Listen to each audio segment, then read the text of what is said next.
제가 진짜 이렇게 노트북 정리하고 추천해드리는 영상을 만드는 게 보람된 일이라는 걸 알 수 있는 사건이 하나 있었습니다. 며칠 전에 지인한테 링크가 하나 왔어요. 나 노트북 사려고 하는데 이거 되게 싸다. 이거 어때? 괜찮아? 괜찮으면 살 거야 라고 왔는데 보니까 진짜 이거는 뭐 이제 제 영상을 좀 보시는 분들 알겠지만 사면 안 되는 거죠. 우선 태블릿도 아니고 노트북도 아니고 창 몇 개 띄우면은 바람개비 돌아갈 것 같고, 이게 상세 페이지를 봐도 이쁘다곤 하는데 그냥 모델이 이쁜 거고, 그래서 아무리 싸도 이거는 아닌 것 같아 하고 다른 제품을 추천을 해드렸는데, 생각해보니까 저는 맨날 이런 전자제품 찾고 이런 거 좋아하니까 분석하고 그러지만 일반 분들은 그렇게 관심이 없구나, 그냥 싸면 좋구나, 나는 그냥 라이트하게 쓰니까 무조건 싼 거구나 라고 생각을 하는 것 같더라고요. 그래서 오늘은 일반 분들이 사무용으로, 그러니까 복잡한 작업 아니고 사무용으로 쓰는, 혹은 대학생들이 과제하는데 어느 정도 돌아가는 가성비 사무용 노트북 탑5를 준비했습니다. 개인적으로 가격도 그래요. 30만원대 새거 노트북이 좋겠습니까? 그러면 뭐 불티나게 팔렸겠죠. 자, 그럼 한번 볼까요? 첫 번째는 항상 추천하는 레노버 아이디어 패드 시리즈입니다.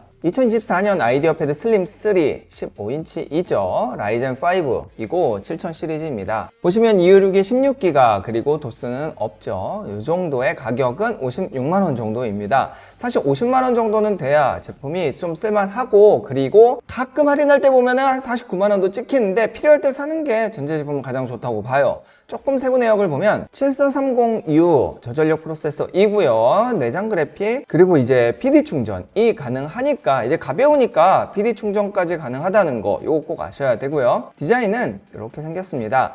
이 레노버 아이디어 패드 저도 하나 사용하고 있는데 뭐 무난해요. 디자인 되게 무난하고 타이핑이나 이런 감도 정말 무난합니다. 저렴한 가격으로 많이 팔릴 수밖에 없는 이유가 있어요. 밝기는 300니트로 무난하고요. 안티글레어 패널이라 눈에 비치지도 않고 살짝 라이팅이 들어와요. 그래서 밤에 작업할 때도 눈부시진 않게 작업하기 편하고요. 요거 제가 이야기한 적 없는데 약간 안쪽이 살짝 들어가 있어요. 그래서 타이핑 치기 좋습니다. 포트를 보면은 이렇게 SD카드 있고 A타입 2개 있고 HDMI 있습니다. C타입 있고 오디오 있고 전원이 있는데 PD 충전도 가능하다는 점. 그래서 집에서는 요거 충전해서 쓰고 외부에서는 이렇게 PD 충전하면 되겠죠. 자, 처음에 좀 싸게 50만원대에 이렇게 기본 256으로 사고, 그 다음에 나중에 필요하면 여기 또 따 해가지고 SSD 카드만 바꾸면 돼요. 이거 만약에 못한다, 앞에 컴퓨터 가게 가면은 또 싸게 해주기도 해요.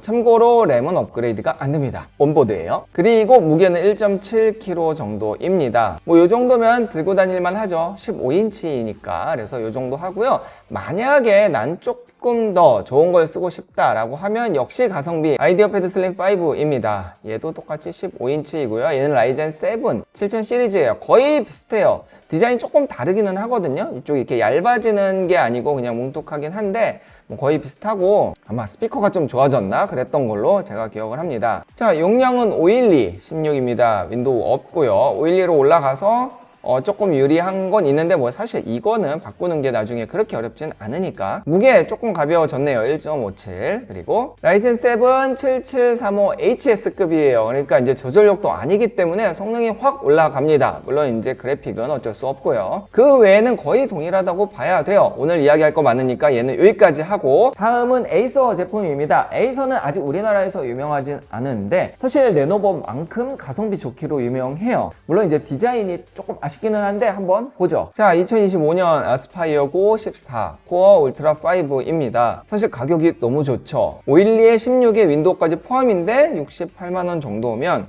저는 굉장한 가성비라고 봐요. 앞서 이야기했듯이 이렇게 디자인만 조금 이해해 주신다면 에이서도 굉장히 가성비 좋은 제품이죠. 우리에겐 익숙치 않지만요. 좀 보면 이렇게 생겼습니다. 뭐 게이밍 노트북처럼 뒤에가 이렇게 톡 튀어나와서 살짝 들리는데 이게 사실 타이핑 치기 좋기는 해요. 인텔 코어 울트라 5 125H이고요. 요즘 가성비에서 많이들 사용하는 CPU죠. 512고 16입니다. 이제 아무래도 울트라 5 쪽으로 들어가게 되면 AI 기반의 기능이 좀 있기 때문에 이쪽 활용하는 분들은 좋은데 아직은 이쪽 기술이 많이 발달하지 않아서 사실 저는 그렇게 큰 의미를 두지는 않아요. 포트를 보면은 유선 랜도 있습니다. A 2개, C 하나, 둘, 그 다음에 HDMI 있고요. 이어폰 있고 마이크로 SD 카드까지 있죠. 참고로 PD 충전입니다. 결국 메이커를 이렇게 따지지 않고 디자인만 괜찮다면 사실은 가성비 굉장히 좋은 레노버만큼 어찌 보면 더 좋을 수 있는 이 에이서의 아스파이어 고 14였습니다. 자, 이렇게 70만원 밑에 제품들을 봤으니 조금 올라가서 이제 70만원 후반으로 갈 건데, 요것도 아마 일반적으로 굉장히 관심 많을 거예요. 바로 갤럭시북입니다. 자, 삼성의 갤럭시북 4 15인치의 인텔 i5예요. 이 갤럭시북 시리즈가 되게 많아요. 그래서 헷갈리면 안 됩니다. 우선 용량은 256에 16기가 기본이고요. 윈도우는 없어요. 사실 그래서 싸죠. 갤럭시북인데. 뭐 그 외에 용량을 좀 보고 구매하는 것도 저는 괜찮다고 봐요. 이제 갤럭시 뚜딱이 조금 불안하면 한 1테라 정도 하면은 뭐 그렇게 비싸지는 않으니까. 그리고 뭐 윈도우가 필요하면, 근데 뭐 하면 하다가 이제 100만 원이 넘어가기 때문에 적당히 자기가 필요한 정도까지 한번 보시고요. 여기 보니까 L사라고 해서 뭐 LG겠죠. 두 개 비교한 스펙들이 있는데 한번 쭉 보시면 좋은데 유리한 것만 해놨을 겁니다. 사실 저는 그램보다 갤럭시북을 더 좋아하긴 해요. 자, 갤럭시북의 이 디자인, 요거 좋잖아요. 이게 이제 작년 모델이기는 한데 그래도 이 갤럭시북의 디자인 좋아하시는 분들은 저는 가격 대비 괜찮다고 봅니다. 사양은 뭐 이제 중저가 라인이긴 하지만 여기 보면 CPU가 13세대이고요. 그래픽은 뭐 내장이고 웬만한 뭐 포토샵이나 뭐 영상 편집은 하이트한 건 다 돌아가요. 뭐 안 돌아가지 않습니다. 무게는 1.5kg이고 포트도 굉장히 많아요. 이렇게 SD, 뭐 오디오부터 A 이렇게 쪼쪼쪼 해서 PD 충전까지 가능하다는 점 보시고요. 뭐 이런 영상 편집 뭐 연결성, 연동성 이렇게 얘기하는데 저는 해본 적이 없어서 이렇게 하면 되게 불편하지 않나요? 그래서 이런 것들은 그냥 참고만 하세요. 또 사용하시는 분들도 있을 수도 있으니까 그냥 디자인 보고 국내 제품 삼성이니 AS 잘 되고 무난하고 정도면은 구매할 만하다고 생각합니다. 여기 있네요. i5 1335U 저전력 제품이고요. 저전력이 또 그렇게 나쁘진 않아요. 배터리 굉장히 오래 간다는 장점도 있어요. 만약에 내가 좀 성능 더 좋은 걸 원한다, i7 정도를 원하고 윈도우 11 있는 걸 원한다 하면은 이렇게 갤럭시북 4도 괜찮습니다. 한 120만원 정도가 되는데 성능이 확실히 좋아져요. 다른 건 거의 비슷하거든요. 이렇게 디자인을 봐도 똑같죠. 다 비슷한데 i7 1355U입니다. 그래서 i5보다 성능이 좀 올라갔다는 점 외에는 거의 비슷하다고 봐야 되고요. i5로 조금 성능이 부족한데 갤럭시 쓰고 싶다. 저는 이 정도까지는 괜찮을 것 같다는 생각을 해요. 기본적으로 데스크탑이나 노트북이라 하면 CPU를 뭐 인텔 i 시리즈나 아니면 라이젠 시리즈를 쓰잖아요.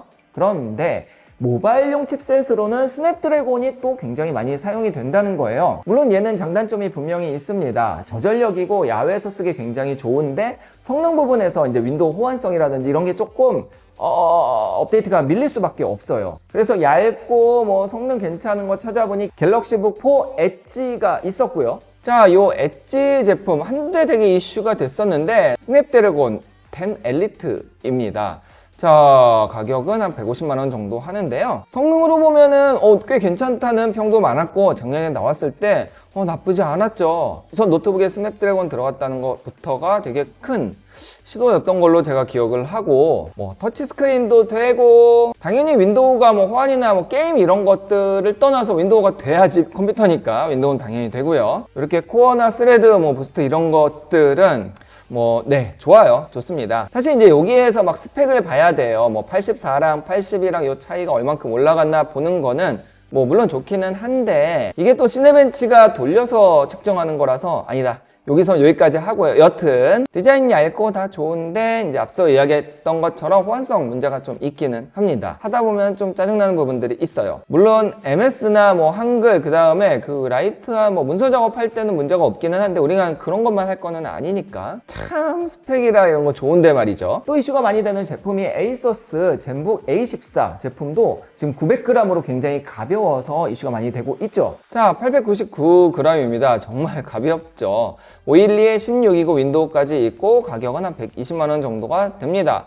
자, 여기 쿠팡 한신케어 넣으면 되고요. 조금 스펙을 볼까요? 역시 스냅드래곤 10 시리즈입니다. 진짜 가볍고 디자인도 저는 에이수스 나쁘지 않다고 봅니다. 젠보뿐만 아니라 에이수스는 뭐 게이밍 라인도 되게 잘 나오잖아요. 자, 다 좋습니다. NPU도 좋고 다 좋은데 여기에서 잘 안 보여주는 게 있죠. 가볍고 예쁘고 다 좋은데 찾기 힘들게 저 밑에 있네요. 프로세서가 스냅드래곤 10 X1 2600입니다.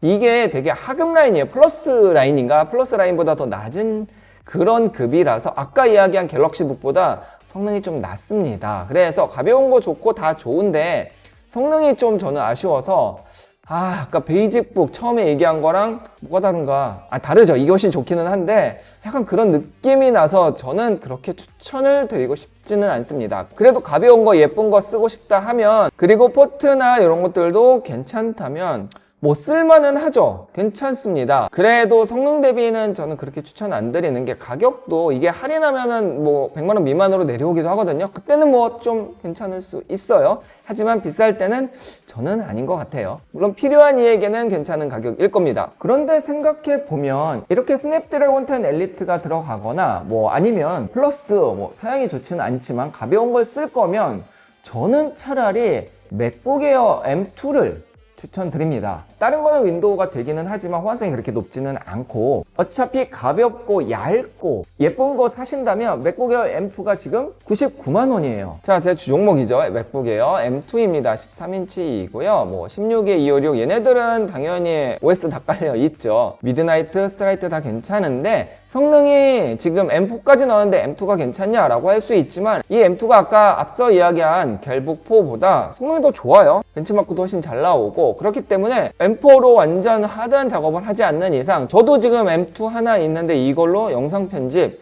어느 정도 다 하고 있거든요. 나 같으면은 뭐 윈도우가 꼭 필요한 상황이 아니라면, 아이폰을 쓰고 있다면은 M2 한번 사볼까 할 정도로 가격이 너무 착한 것 같습니다. 물론 얘는 한번 사면은 이런 거 업그레이드 못 합니다. 그래서 조금 올려서 사야 될 수도 있지만, 여튼 라이트한 기준으로는 이 정도, 뭐 외장하드도 충분히 썬더볼트로 쓸 수 있으니까.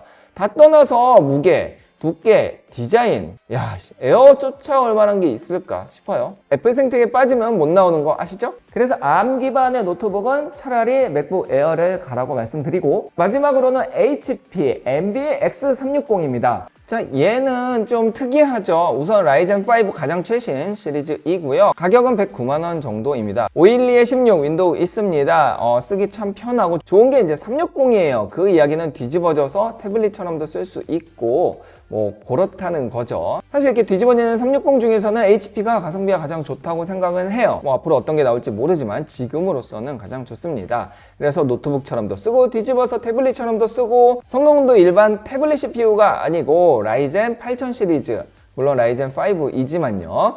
이니까 웬만한 작업도 다 할 수 있고, 터치에 펜까지 쓸 수 있고, 이런저런 무난하게 다 쓸 수 있는데 한 110만 원 정도니까 괜찮다는 거죠. 사실은 얘는 목적이 정확해야 돼요. 노트북처럼 쓰면서도 이렇게 뒤집어서 필기도 해야 되고, 고객사 왔을 때 펴가지고 아니면 접어가지고 보여도 줘야 되고, 이런 것들이 정확해야 됩니다. 무게도 1.4에 두께 1.6이면은 무겁지 않죠? 사실 이 맛으로 사는 건데 스펙도 나쁘지 않고 쓸만하기 때문에 오늘 요거까지 한번 추천드려 봤습니다. 정확하게는 8640HS급이죠. 완전 저전력도 아니고 뭐 AI 프로세서 어쩌고저쩌고 있는데 뭐 그렇다 쳐요. 300니트이고 뭐 그래픽은 당연히 내장이고요. 65W 정도면은 괜찮죠. 자, 요 정도까지 볼까요? 자, 이렇게 오늘은 50만원에서 100만원까지 일반 사무용으로 좀 쓸만한 제품, 디자인도 괜찮고 무게도 1.5kg 미만으로 좀 휴대가 가능한 제품들을 소개해 드렸습니다. 개인적으로는 뭐 아이디어 패드나 아니면 갤럭시북 정도면은 뭐 무난하게 사무용으로 쓸 수 있을 거라 생각합니다. 고르는데 너무 고민이 된다, 댓글 주시면 제가 찾아서 답글 드리고요. 구매는 쇼핑 탭 아니면 더보기에 넣어놨습니다. 더 많은 정보를 얻고 싶다면 좋아요 그리고 구독하기 눌러주세요. 그럼 전 다음 영상에서 뵐게요. 감사합니다.